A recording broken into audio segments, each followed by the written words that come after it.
Welcome to A Photographer's Life, the channel that takes you behind the curtain into the world of professional architectural photography.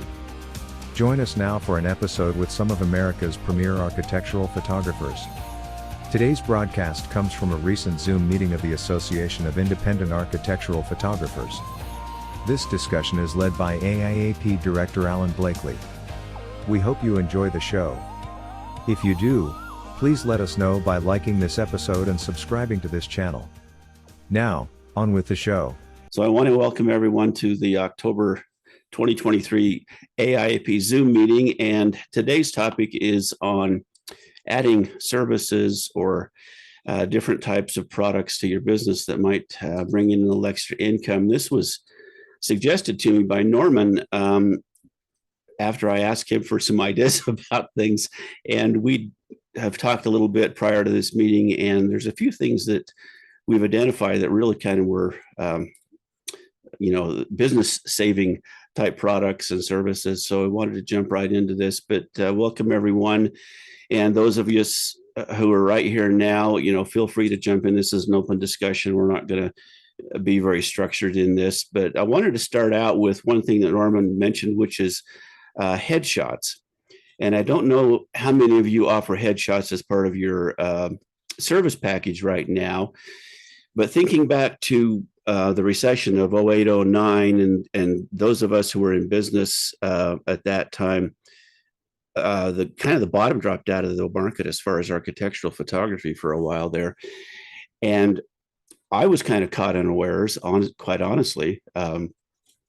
So for me personally, and then I'll ask Norman to add some information here in just a little bit. For me personally, I created a DBA and spun off a completely separate business to try to do headshots, and it was really successful.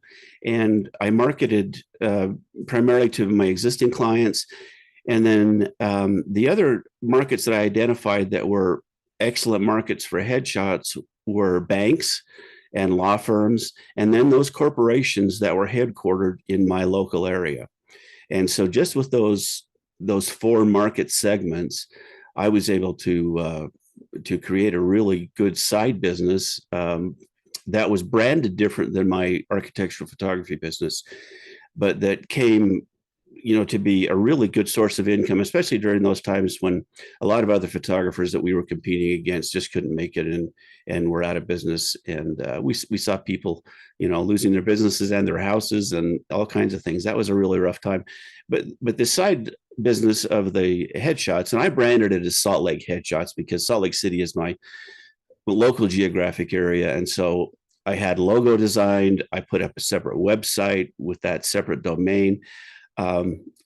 It ended up being such a good business that I had to sell it about 5 years ago because it was just more than I wanted to handle. And I'd be happy to go into the details of that later, but kind of wondered what your take was on that, Norman, how headshots worked out for you specifically.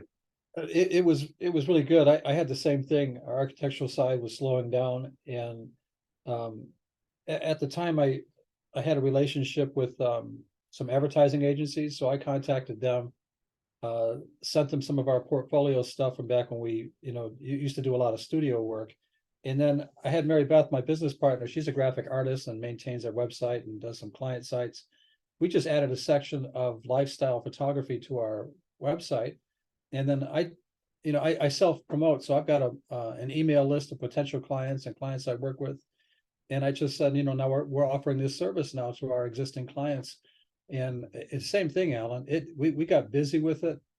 We have a studio, but most of the headshots we did on location, which they really liked. So we'd go out to their office or go out to their place of business or to their home and set up a small studio, seamless backdrop or something, and did headshots, and it worked out really well for us. We we still maintain a studio here, but that's more like supplemental work right now, doing headshots and things like that. But we did the same thing. You bring up an interesting point there, and that's the fact that you were doing a lot of this on location. And that was my positioning statement for my business model, was that we come to you.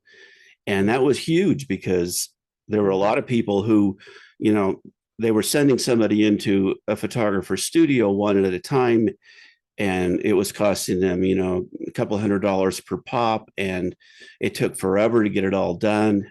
And so my business model was, we're going to come to you. I'm going to charge you a 2-hour minimum. I'm not going to charge it per person, but you're going to pay this 2-hour block fee. And I'll share my screen with my, you know, my old website if we want at some point here on the discussion. But and then I added a per hour fee after that, and I gave them an idea of what my production was going to be, how many people per hour we could get through there. But like you said, I had a kit that I just took with me, and I could either shoot it as an environmental portrait or set up a backdrop. And well, one other key point is that my wife is a stylist, and she worked in the modeling industry for years. And she came with me as the stylist who prepped everybody. She got them calmed down first. You know, they'd queue up in front of her. She'd calm them down. She'd make sure they looked right. You know, she'd take the shine off their face. She'd help the women with their makeup. She was, you know, the guys that were bald didn't mind if she powdered their head, that kind of thing. And so they looked right when they came on set, because I'll be the first to admit I'm not a people person. And so this was not something that I was going to be able to do on my own. And so they were ready when they came to me.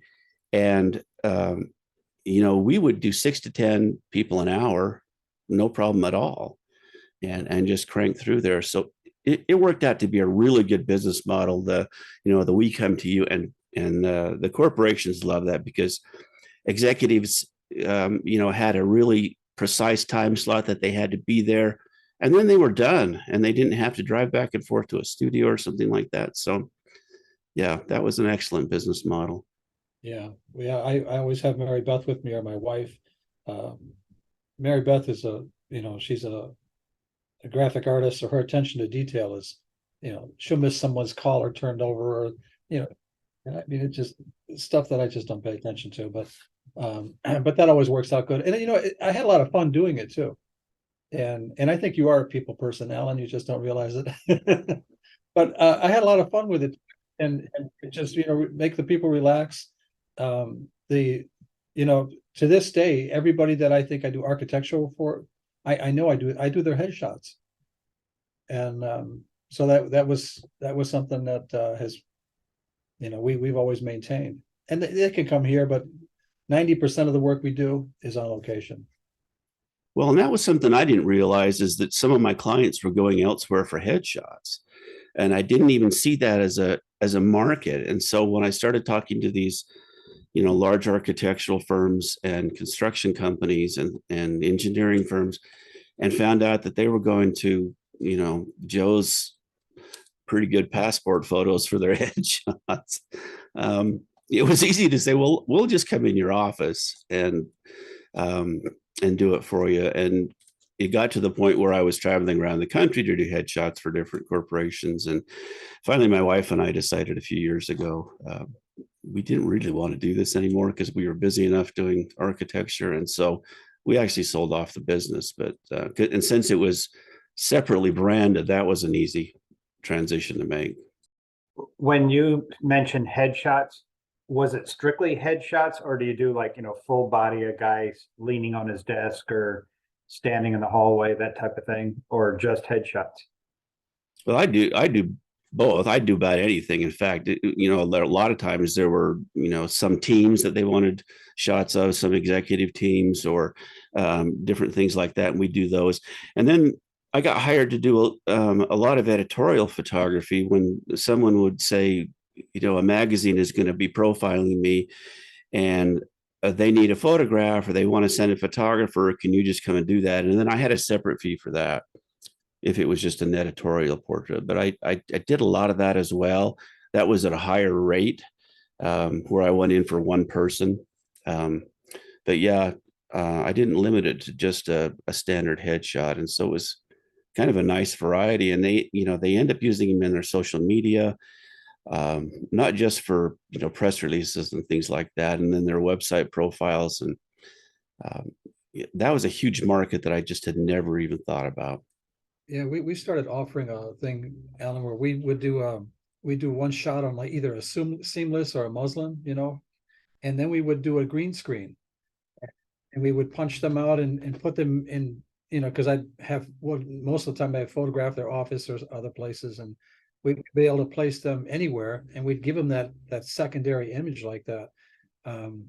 It was, I mean, that they really like that, because they could have their whole staff photographed in one spot, and then we could move them around the office by using the green screen shots. So it was a nice, and we charged more for that because it was more work, but it's something else we just added to it. Well, I will say I build that at a higher rate than I build architecture, and so it was a more profitable proposition for me than shooting architecture. I didn't like it as much, but I make more money at it. So that was an interesting sideline anyway. What I do in terms of increasing a budget for photography is that I'm primarily an architectural photographer. I'll do the interiors, exteriors, and also of our drone capture the twilight, which is a really the wow shots that people, separating yourself from someone else who's shooting at 2 p.m. I'll do the sunset and the transition of the lights in the building, making it come alive. But I also will give a premium package where I bring in a videographer, drone pilot, who's comfortable going into interiors, tight spots, and we'll offer a video presentation of the project. An example, a rooftop swimming pool skyline with a downtown, 40 stories up in the air with this magnificent backdrop in Houston. And we'll have a model go in and dive into the pool, and with the drone showing her underwater, take her swimming underwater, and then we'll pull away, and then revealing the pool deck and the skyline view that they have. And trust me, they go goo goo gaga over this. Like, this is not what we typically see from other productions. So we try to humanize and why those clients want to be in that high-rise project is all the amenities, doing the aerials of shopping areas, entertainment areas that are around that complex. They say this is why our clients, our customers, our tenants want to live in this environment and all the settings that are in walking distance. So we kind of look, we're going in the path where we'll do one shot and it is all the way, the hospitality, the entertainment areas that are around the areas, showing lifestyles, people walking their dogs or what have you. And then offer that package. Once we do a complete package, we'll forward that to a future client that says, this is what we also offer as an additional package. And I'll bring in my videographer. We'll do the rough editing, and then I'll give it to him from that point on in terms of, I'll do the sequencing of how the video is shot, and then say, okay, let him do the fade in, fade out, the music background. We like to put some of our high-end still shots into the video where it's panning in and out. That kind of keeps the person interested in that video presentation that they normally don't see. So we're finding that very successful on our higher end clients. And that's how we try to expand our business and bring in my other partner from time to time when they have a budget. And more importantly, we show our best stuff to that higher client that say, I want that package. And it's been working out very successfully. So how did you connect with this videographer? Is this something that someone works for you? He was a drone pilot, but he does a lot of video presentation, and that's not my thing. I have enough on my plate to try to with photo assistance and then try to do a biography. I want to give that to someone who does it all the time, who's familiar, who's comfortable with that, and it's going to save me time. And also, if he's flying somewhere outside, I'm doing the photography on the other side of the building. Because once that light is perfect, you can't go back the next day. To have someone doing half your work when the conditions are perfect, we're in and out in 2 or 3 days, and that's it. We got everything. And so that's when I bring that person in, and we build up a relationship. I've seen his work, and I say, we can expand our client base, because now he has his video presentation, and when they see the still shots that are in the from other projects, to say, well, who's the photographer? And then also he'll offer the same package that I'm offering my clients, is that we'll also bring in our architectural. So it works hand in hand together in terms of him bringing me clients, I'm bringing him clients, and we're expanding our services where one call is all you need for all your marketing needs. Boom, there. You don't have to find a video, a drone pilot, an interior photographer, yada yada yada. Is that one call? We take care of everything. The next thing you'll hear from us is us uploading the presentation for your review. That's brilliant. I got a question, Richard. We use a couple of video guys. Our agreement with them, like they do it under our brand. Not, they have their own business, but what they do when they work for us, they do it under their own our brand. So we use a work for hire for that, so that we maintain the copyright of the stuff, the footage they shoot. Do you do the same thing? Yes, we do.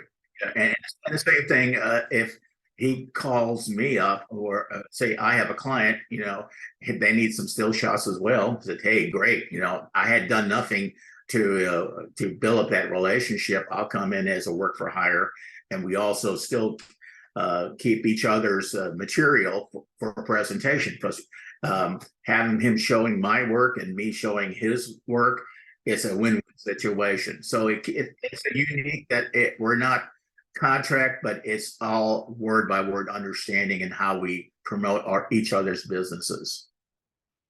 I like that a lot. That's great, because I'm not a videographer, and I don't really want to be. And so, hiring somebody else, that seems like a really good add-on, especially for interior drone work. No, thank you. Same here. That's brilliant. I like that. Now, let me ask you: do you direct? Are you directing that video? Yes, I am. Okay. When I go ahead and scout, and I have a concept of what I'm looking for, and then I'll take cell phone shots of here's some sequences. So when he's coming there, we kind of know ahead of time. We'll arrive in the middle of the day, and kind of go over rough draft shots to say. And so when we have that twilight, our thing is twilight, when that transition between the windows not being blown out and you can see outside, and we have that 20-minute window.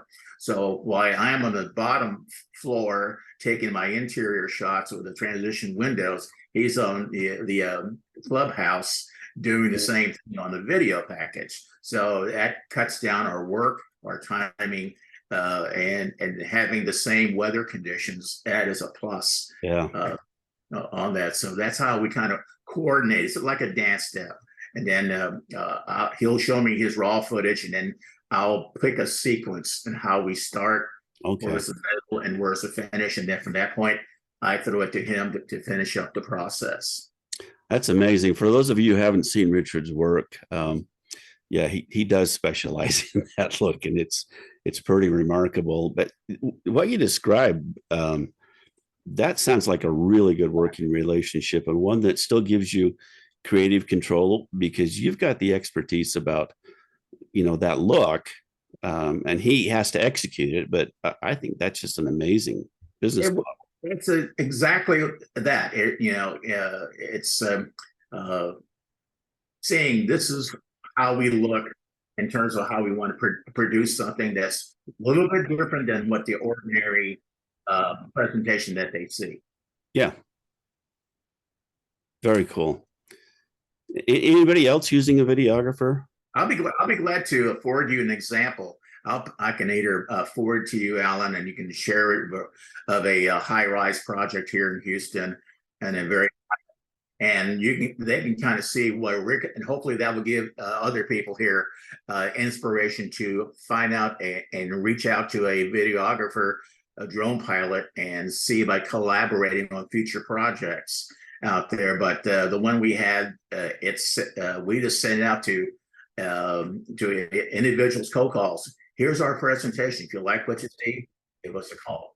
and it works out very well. That's amazing. And I'm, as you're talking about that, I'm thinking, geez, I wish I'd done that on the last, 20 or 30 projects that I shot. That would have made a huge difference. What an idiot. But, But yeah. they're seeing something that they typically don't see. Mhm. They see a drone pilot, and then they have an architectural photographer, and it never quite mesh together in terms of the quality or the same message. It's going to be different. You don't want to have a beautiful photography and then the drone presentation is 2 p.m.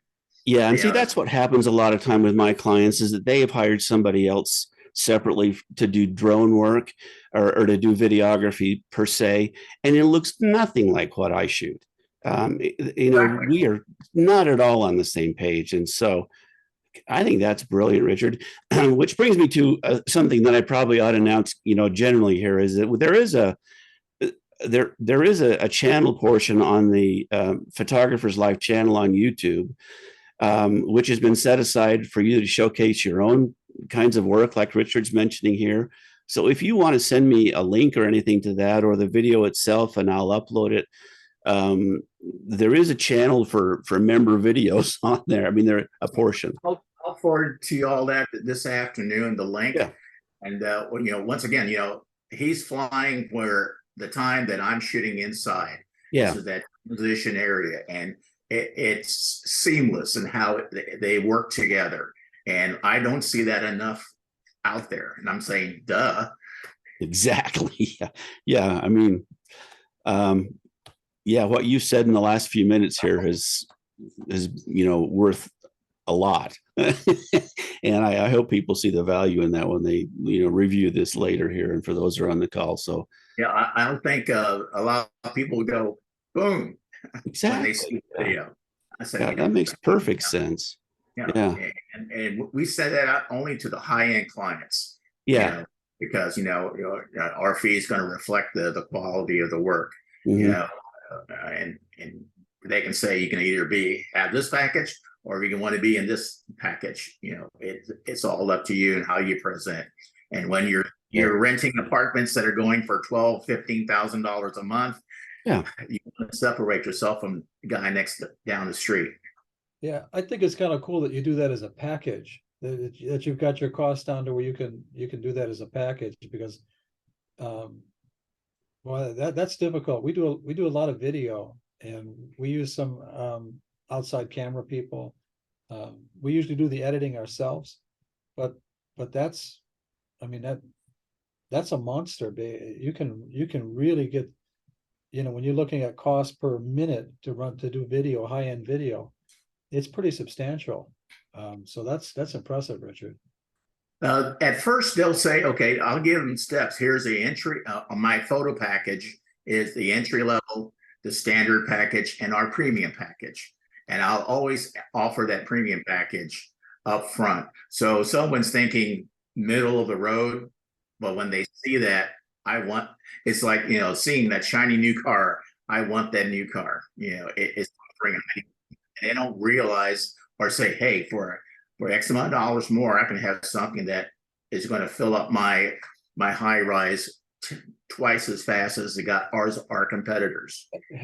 Can I ask another question? Have you got your video from production down to a rough, ballpark cost per minute for your client? We charge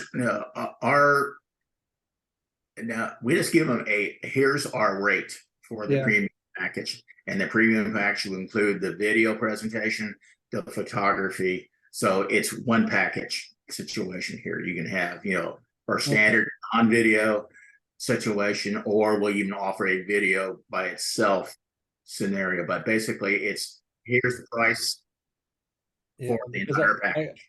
I think on average, our shooting costs when we do video, it's a couple grand a minute. Mm-hmm. So it's it's expensive,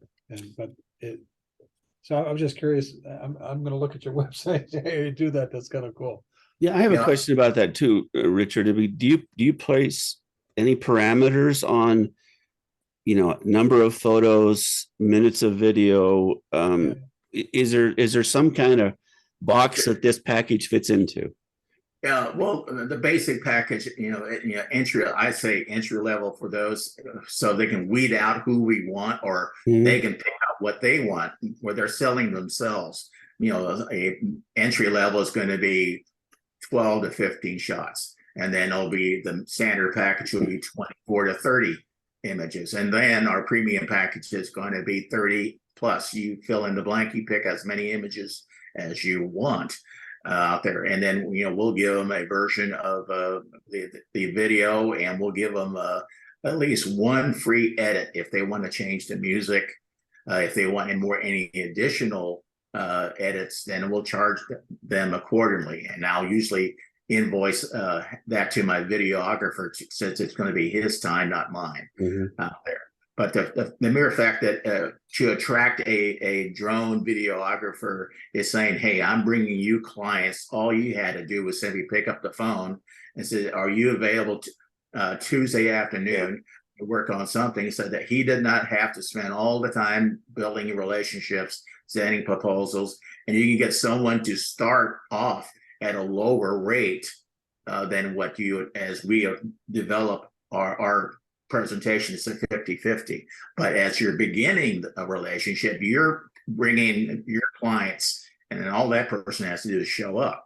So you can come in, as a subcontractor at a lower rate, and tend you see if this person's going to work out or not, or this, then you can build up a more stronger base. And then that videographer can also offer photography as part of their package as well, where someone was just thinking one vision, now we're offering you a wider vision to market and showcase. And more importantly, we use the words like create your brand in your industry of who and what you are. And that's how we're promoted that way. I'm looking for less business, but bigger business. Yeah, that's stage in life here. That's a little different than we do it. When we do the video, I pay the videographer, and he bills me, and usually my clients don't know about his other business. They just it's all under our corporate. So that's that business. Our business model is a little bit different, I guess. And I'm just curious how that, so Richard, when you're using the video guy, and he's creating the video for you, he invoices you, for instance, and then you add your fee, your creative fee above that, and then you bill your client. Yeah. Yes. Yeah. Okay. He has a set price, and then he is a lower price than if a client went to him, because I am bringing him business. He did not have to invest the time or to acquire that account. And in the video presentation, the credit lines will be my name, my photography, and also his company name. So when it's thrown out to YouTube or wherever, that's free advertising for both of us. Okay. All right. Now, do you add your client's branding to that video too then? Oh, yes. Yes. We'll show you. We'll grab, if they have a company logo that's unique, we'll include that in the video insert. Once again, my videographer can do that more than I can, but make it look like the presentation is going to be, when we do that video presentation, it's the main client, but then again, the developer. But then we send that presentation to the architect, the interior designer, the construction company, the lighting architect who did the lighting on the outside, and then we'll insert their name, their company in there. So it looks like it was made tailored for them. So once again, that video can become not only one source of income, but 3, 4, perhaps 5 different companies or people are involved in that project that we created their video, and all we did was insert their company name at the end. Okay. What about voiceover and music bed and those kinds of things? I let that to my videographer. He'll give me this. He'll give me a rough sample of 2 or 3 music genres, and then we'll kind of decide which ones we want to go with. different clients want different things out there. So we'll make a decision first, but then we'll have some backup video tracks that we can forward to the client to see if they prefer that or they want to use their own. Okay. Project narration, we usually just have somebody that is involved with the project. We use, they'll have a spokesman or someone that's a project head, or they're usually the ones that will do the, we might ask them questions like an interview type thing, Alan. Questions off camera, response on camera, and we'll insert that into the video, and that works out nice. And then for music editing, we just go to your normal sites, and but that's really a unique model that you've got going there, Richard. I'm going to have to look into that. It's a little bit different than we're doing it, and it sounds like it's really working for you. So, what in your when you're including video in the contract, what is different than what would normally be in a stills contract? I mean, how do you manage, for instance, the how many drafts there are, how many versions there are? There are multiple. It depends. We have multiple different blank forms for a single client, or we'll tell them up front if you want a multiple client. If we're dealing with a client for the first time, we'll ask if you want to, whether it be the architect, the interior designer, the construction, the developer, whoever contacts first, are we able to build a relationship regarding a project? We'll always say, are there other individuals interested in having the similar offerings that we offer? And then we'll send them a link of a sample of a previous job, and that usually sells them to say, I want to be a part of this. And then if it's a multiple client contract, then obviously it's a win-win. We give them a discount for multiple use at the beginning of a project. But then again, we have a lot more income, and more importantly, we get new clients that we weren't aware of to begin with. So we try to keep it simple. Here's the price for a single client. Here is a price breakdown. We keep it open. Our discount will reflect on the number of people wishing to participate prior to the start of the project. And then, whether it's going to be, 10, 15, 20, 30% discount, it's all going to be reflected to how many people go in. But we always try to give them, here's a brief PDF portfolio of past projects that are similar to your project photography wise. And here's a video that also can be part of your package. And the more you offer someone, the more they want something they don't have, or they have. Yeah, we do that a little bit differently, because like we'll storyboard for the client, Barry, and so that first of all we talk about maybe shooting for a half a day or a full day, and you have a lot of footage with that, and then with that you can break that down into different videos. A 3-minute video for a website, a 60-second video for social media. There's all kinds of things you can do for that, and so we'll tell the client the different options they can have with the footage. And we rehearse the client ahead of time. We have a storyboard. We know what the videos are going to be specific to. And in a day, we can shoot, 3 or 4 different scenes in the 3 or 4 different videos with all this footage that you can, make, you can use. You get a lot of mileage out of it. So it's a little more specific than what Richard is doing. Also, what I'm asking is, in the, shooting stills, I deliver a gallery of mostly finished but not completely finished images. They pick the ones they want. I do a final pass at them. But with video, it's a little more complicated, or maybe it's not more complicated. So how many videos do they get to look at and comment on before they finally have to say, we're going to send you a check? Well, first of all, we get our money up front. So that's never a conversation anymore, because we've been paid. And you get all your money up. You get all your money up front, 100%. Yeah. Wow. Yeah. Okay. We the way we work here is a client sets up an account. We get a card on file.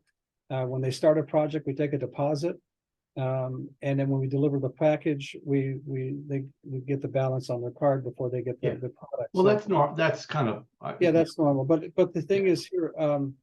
We already know what the video is going to be. If we're dealing with a client that wants to talk about an interior designer, what their, what their workflow is, how they approach a project, the different styles they use. Those videos, they're very specific, and we'll rehearse that ahead of time. So we have it scripted out, storyboarded out, and it's a very concise production. But out of that, because you have additional footage, you always have edited footage. You can take the edited footage and you can do, brief social media teases to talk about the, getting the client to someone to the client site. But again, that's different what Richard does, because our stuff is very concise. It's very precise, and and we do it, and we do have a half-day rate or a full-day rate. If someone wants something a la carte, we'll do it by the minute, because production costs are, I mean, if you're doing it right, it's pretty high. Well, that's, Yeah. I know that. And I guess that's, I'm on my first cup of coffee here. This is my, I'm on my second. I was up late last night. What can I tell you? So in your contract, it says you're going to get 3 15-second things that'll be formatted for social media. You're going to get a 2-minute full res video for your website, and so forth. And that's all laid out in the contract in advance. And you get to look at like 2 versions, and then that's it. Then we're going to deliver. Yeah. Those are the kinds of questions. It's the process questions, I guess. It's what I'm asking. And how is that reflected in a contract? Because, when you run into young photographers, and they say, I'm getting killed by these clients. And I say, well, do you give them a number of photos that you're going to give them? They say, no, they just want everything. And I go, no, of course you're getting killed. 10 photos and show them 20, whatever. So that's kind of what I'm asking, those kind of questions. Like, yeah, so my contract varies. A client might say, I need 3 4-minute videos or 2-minute videos for my website, and I need X amount of social media videos. So we'll have that all tailored out into our proposal, and so they know what the bottom line is, what they're paying. They know what they're going to get, and I mean it's not very much different than if we're shooting architectural. And like I said, well, I'm interested with Richard with the way he's got this broad scope of using the same video for different clients. Ours are very specific to the client we're working with, and I can't see how my interior designer would incorporate it. I guess that's not what we're doing, but it's very much the same thing. We know what our production costs are here. We know what our editing time is here, and that's all spelled out in the proposal. But I'm really curious with Richard, because like I said, our production cost for video, we do a really good video here. It is high compared to architectural work. It's quite an investment. The clients love it and they like it, but it's not cheap, and especially when you get into editing. We do all of our own editing, so it's just time consuming. Well, I'm learning video myself. I'm shooting and in the middle of learning DaVinci Resolve. So I'm interested in this because I think for architectural photography, you just don't see that much good video. It's like a half step up from real estate, and that's not good enough. A lot more coming out. I'd say there's a lot more good architectural video coming in. It's good to see, I think. And our video is not really architectural video. Our video is specific to the client, and then the architectural work, we do what Richard does. If they're talking about a project, we'll intersperse the high-res architectural work into the video itself. Yeah, Barry brings up, I think, a really good point, because if you look at the model for video production that's out there for high-end video production, they will say, 3 drafts or 5 drafts or something like that, and then it's a per minute fee, and they kind of leave it open ended, because you get a client who says, well, what if we did this, and what if we put this here, and the editing process goes on forever. My son's a video editor, and some of these things you think, are we ever going to get this out of the door? because it just seems like it goes on forever. But I can see where architecture may not fit that mold necessarily, where you I'm thinking about, the things I've done, they've been more like what Norman's describing, where, I've directed an interview sequence, and then there's been these other things which are kind of showcasing, they're telling a story specific to that client. But what Richard seems to be describing, and what I think I could, translate into my business is the same architectural photography approach that I take could be taken in a video format and showcase things even better, when combined with my stills. And, to me, that's a really magic combination. So, yeah, my mind's exploded just now. A little clarification. I do have an architectural background. Back in the way back when I worked for a architectural firm based here in Houston, Skidmore, Owens and Merrill. So what I learned in going and seeing the perspective of an architect, but more important over the years, is who hired the architect. I'm going to the person at the very top, the developer. That might be the architect's design built, but it's the developer's baby in terms of how they want it the present. I always go from the developer down. I never go from the construction people up scenario. I think it's really going to depend on the market that you're in and who the client is, because in the past 3 years, I've lived in 3 different markets and I work all over the South at this point. And depending on who you're talking to, the budgets are all over the place, and what they're used to paying for things in their areas are all different. I do video myself, so I'm listening to all you guys who hire out or do the work for hire thing. And, I personally, where I'm at, I'm not going to get the clients here to pay more than what I'm charging for video, which is essentially my day rate at the base level. And then I increase the fee based on that. But if I'm shooting for a corporate client in Nashville, for example, I'm going to charge 3 to 4 times what I charge in like a small residential market. So it all depends on the client, the region you're in. And yeah, I think it also depends on the sophistication of the client that you're working with. If they're used to using, architectural photography and video for marketing, in a real serious way. If they're not, then they probably don't value it like other clients do. But I've had small market clients who are very sophisticated in their use of what I'm shooting for them, and they will pay the fee. And then I've had other large clients and big markets who just don't care, And so I think it's a client thing. But, at the end of the day, I think that your best advantage is always going to be just to do great work and see how it shakes out as to who's going to pay you for it.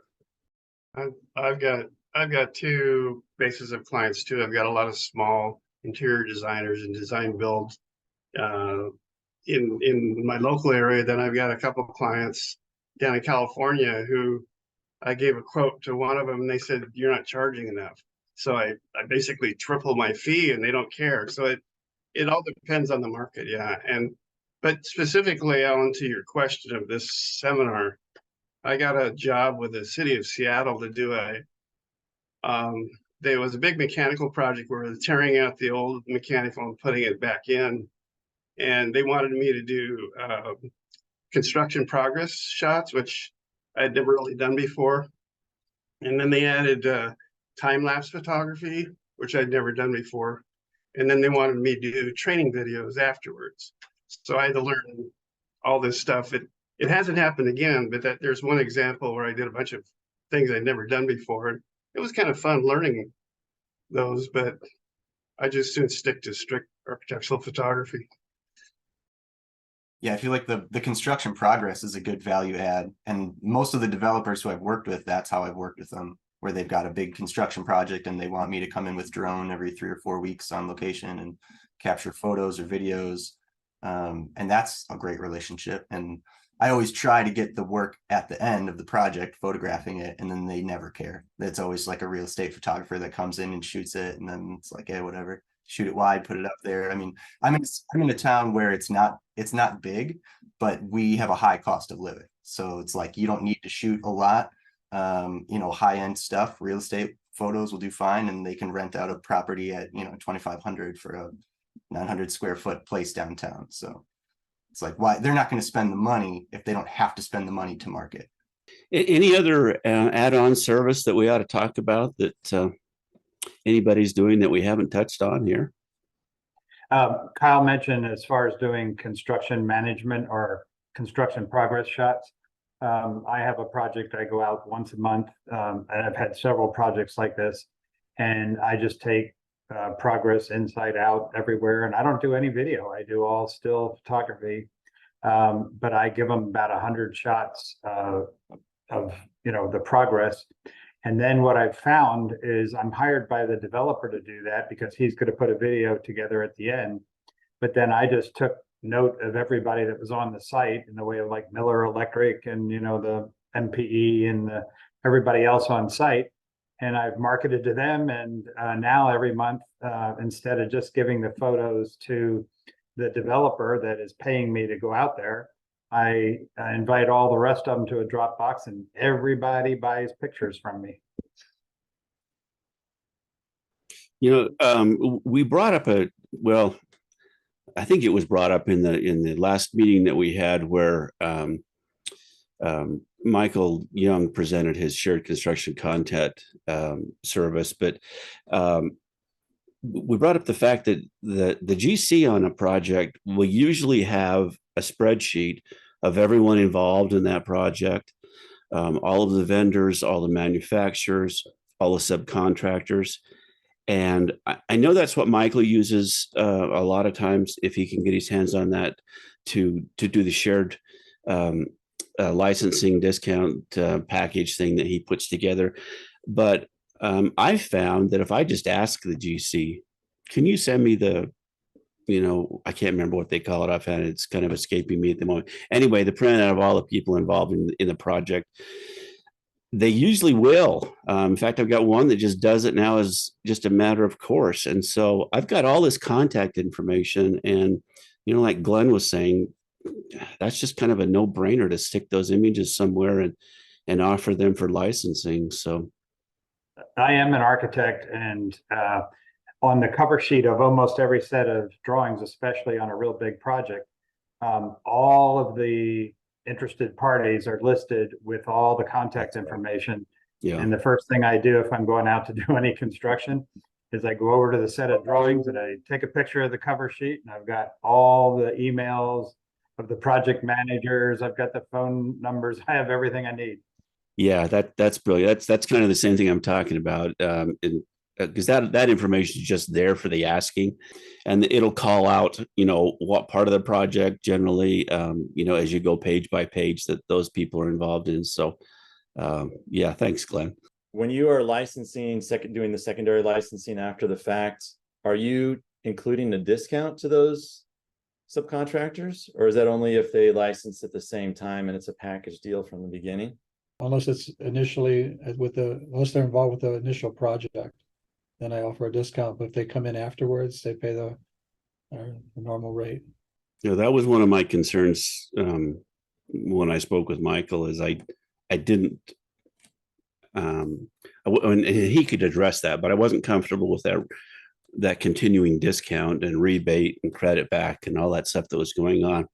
I wanted to have a cutoff, and this is the day, this is the end of it. From here after, it's just my normal fee. So that's the way I do it. Yeah, there's other things that we do too. Like when Al and I were talking earlier about, to me, business is business. We want to stay busy. There's some photographers we do processing work for. They'll send us their raw shots and we'll finish them off for them. We print our own wall art. We frame our own wall art here. We rent it when our studio is not being used. We offer it to local photographers to use. We have every piece of equipment you can possibly imagine for lighting and shooting. My business partner is a graphic artist, so she does websites for clients, but we also do cut sheets, brochures, and she does all of the ads for like Architectural Digest and Lux and CS Interiors, and those types of things that we offer to our clients allow them to stay with us and not look somewhere else for their marketing needs. And there's been times where just that addition, when the architectural shooting is actually show, that other stuff is been sometimes 50% of our income. So it's nice to partner with somebody that can do that. Yeah, just back to the headshot situation. The fellow that I sold my headshot business to, he then added printing and framing and all of those kinds of things, custom retouch and all that. So, he's hanging prints on the office wall for these corporations, where all I ever did was give him a digital file. So, he's upsold that substantially from what I had it selling. Well, I know Brian, he's busy right now, but I know Brian prints a lot, and he prints really big and sells it. So, I don't know if you want to jump in for just a second, Brian, and maybe just kind of mention that part of your business. Well, yeah, it's been terrific. I mean, once they see the big enlargements, then I'll have them professionally mounted, because I don't have the equipment to do large format mounting. But I mean, all it takes is one view to see the quality, and they're sold on, always getting big display prints from me. We do them in-house, and pricing is I've been I've been selling prints and Giclée reproductions for so many years. I don't know what the pricing is offhand, but it's not cheap. It's definitely worth my while. And the big thing about it is I get to control the final product in terms of how it looks, how the colors are rendered and saturation and all that. So I think it's viewed as a worthwhile investment for them.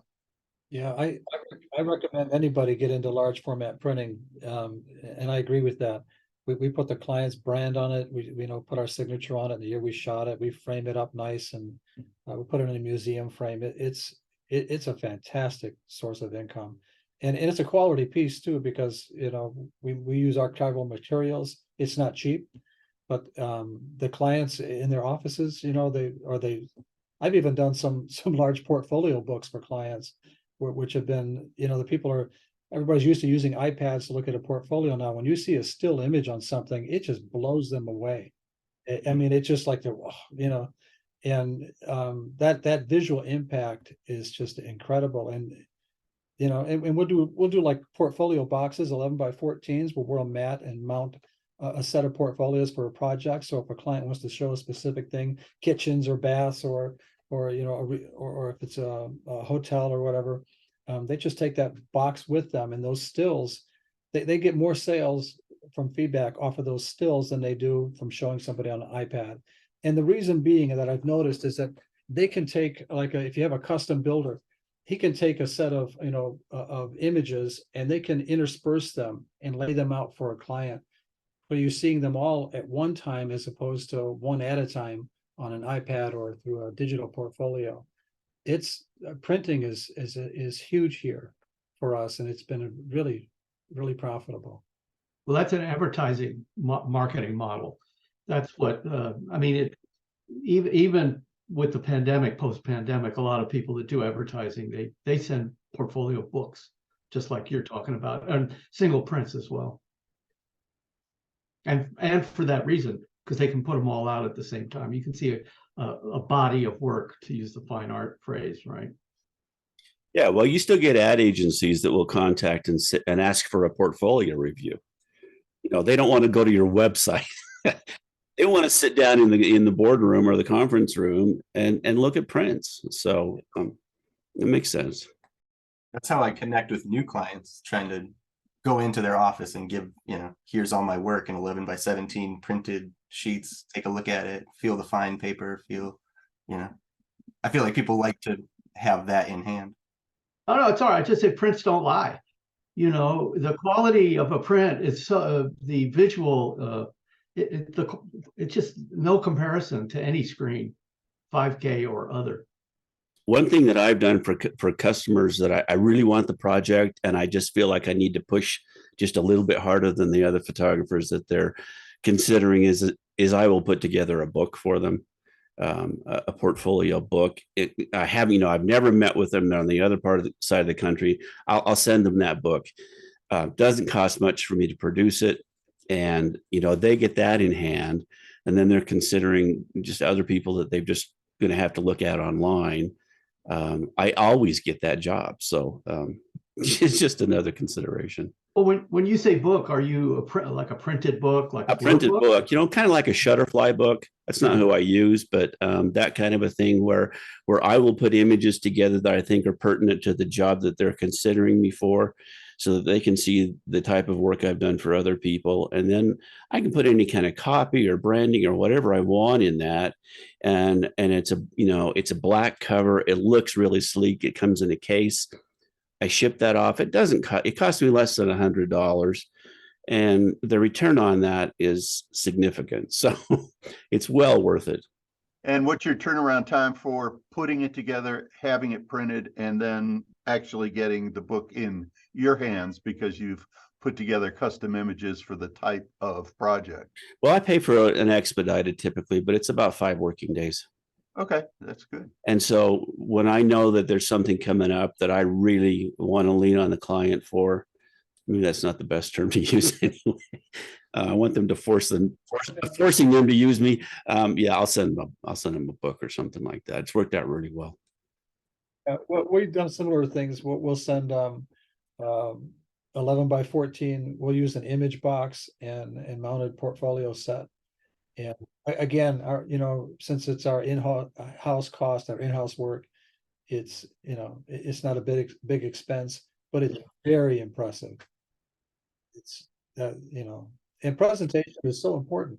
Yeah, I mean, it just goes back to those of us who've been in the business long enough. You remember sitting down with an art director and bringing in prints with a tissue overlay, and there's the presentation, and it's kind of like the genie out of the box kind of thing.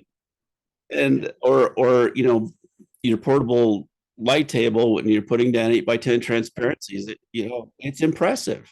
Yeah, I had his friend Bruce Starnberg. He's got a lab light box. He's out in Oregon now, and he's got a company, inkjet output. So if you want large format prints and you don't have a printer, Bruce Starnberg, he's a great photographer, nice guy. Archival work, he's top drawer, absolutely top drawer for any type of printing. But I remember Bruce doing that once. He had an 8x10 view camera, and I'll never forget the first time I seen an 8x10 transparency on a light table. Gentlemen, this has been a really good discussion. I sure appreciate all the input. There's been some really valuable things come out of this, and thanks for being so forthcoming, each of you that have shared what you do and how you do it. This is a kind of a forum that is fairly rare these days. Back in the days when you used to meet colleagues at the lab or things like that, or at Calumet, Norman, and places, it was a common type of discussion, but it's becoming more and more rare. So thank you very much for being involved. We'll have another one of these next month. I hope everybody will stay well. And this will be up next week on YouTube and then on the other podcast platforms that you listen to.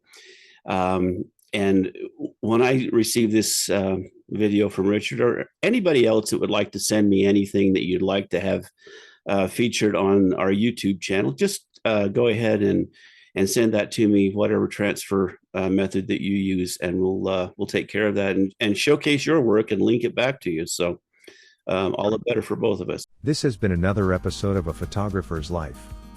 If you've enjoyed this program, please let us know by liking this episode and subscribing to this channel. A Photographer's Life is brought to you by the Association of Independent Architectural Photographers. This episode is copyrighted, and may not be used in full or in part, without the written permission of the AIAP. Please join us again soon for another inside look at the world of professional architectural photography.